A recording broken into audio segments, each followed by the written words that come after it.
Era para ser só mais uma noite de Copa do Brasil. Um jogo duro, entre dois times tradicionais, Arena da Baixada, Atlético Paranaense e São Paulo. Clima de decisão, expectativa de confronto, equilibrado, mas bastaram 3 minutos para o roteiro sair totalmente do controle. E o que aconteceu ali, naquele exato momento, pode ser muito maior do que parece. O goleiro Rafael do São Paulo é expulso por supostamente interromper um contra-ataque do atacante Kevin Viveiros. Segundo o árbitro, Felipe Fernandes de Lima, Rafael era o último homem e cometeu a falta fora da área. Cartão vermelho direto, sem hesitação. Só que algo naquela expulsão não bate. As imagens circulam rapidamente, a jogada parece duvidosa. No mínimo, Rafael corre para interceptar, estica o corpo. Mas em momento algum, o contato com o jogador do Furacão é claro. Muitos torcedores dizem mais.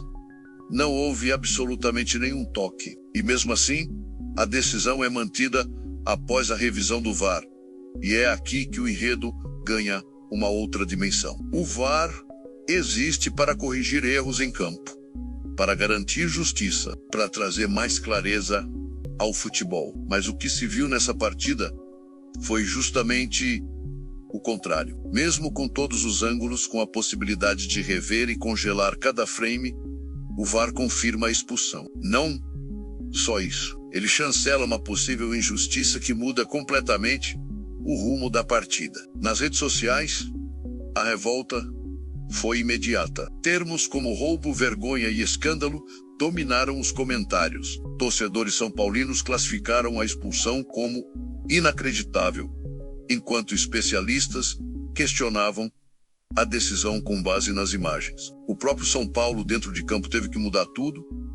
Rodriguinho sai, Jandrei entra e a estratégia vai por água abaixo ainda no primeiro tempo. Agora, pare e pense. Por que o VAR, com toda a sua tecnologia, não corrigiu o erro? Por que ele confirmou algo que parece tão errado para quem assistiu de fora? É neste momento que algumas perguntas precisam ser feitas, mesmo que incomodem. Será que estamos diante de um novo ciclo de favorecimentos? Será que existe uma estrutura de bastidores mais sombria do que se imagina, que define quais decisões serão tomadas e quais erros devem simplesmente passar batido? E mais, se esse tipo de lance passa sem correção, mesmo com imagens evidentes, quem está realmente no controle da arbitragem brasileira?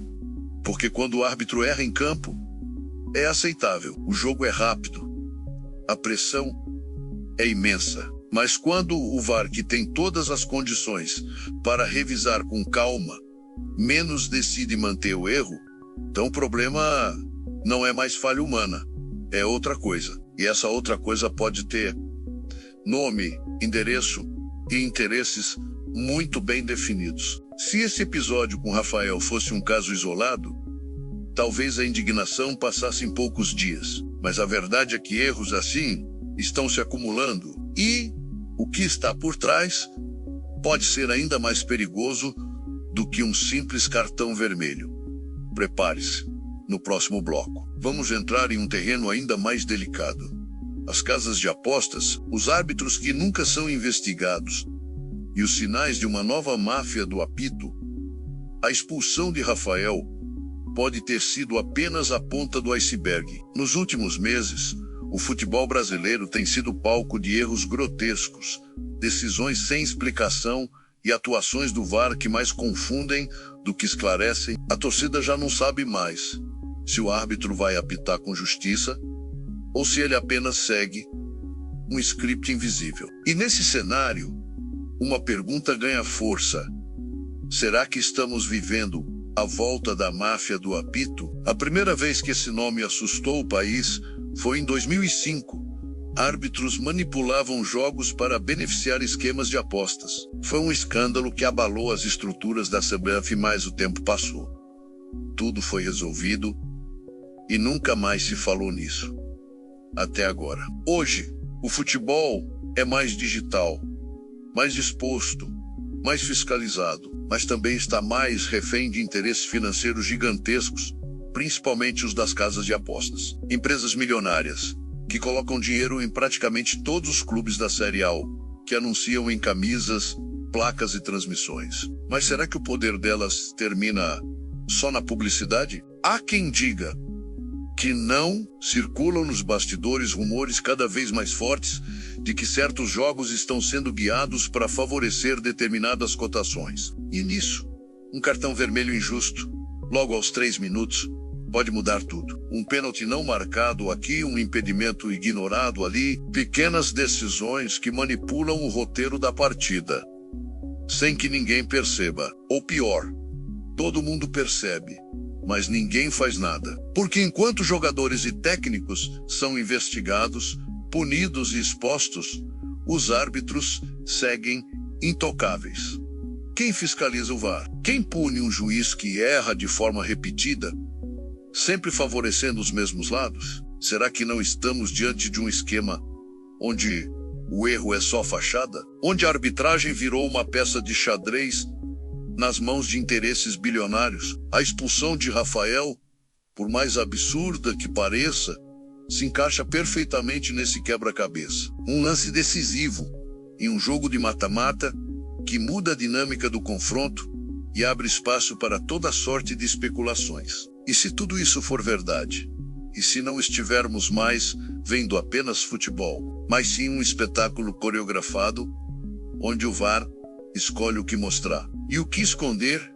A verdade é que o torcedor está cansado. Cansado de ver seu time ser prejudicado e ter que ouvir que foi lance interpretativo. Cansado de ver o VAR virar ferramenta de conveniência. Cansado de suspeitar que o que acontece nos bastidores é mais importante do que o que acontece em campo. E agora, a pergunta que fica é: quem vai ter coragem de investigar os árbitros? Porque enquanto ninguém faz isso, os erros continuam.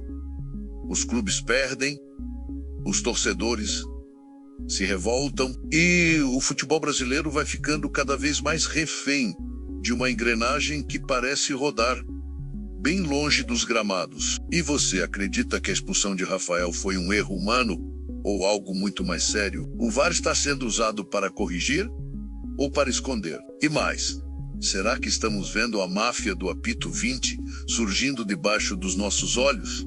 Comenta aqui embaixo o que você acha. Sua opinião é fundamental para a gente continuar investigando os bastidores que ninguém tem coragem de mostrar. Se você curte esse tipo de conteúdo, se inscreve no canal, ativa o sininho e compartilha com os amigos. A verdade está em campo, mas a parte mais sombria do jogo ainda está no vestiário. Nos vemos no próximo episódio do Vestiário Oculto FC.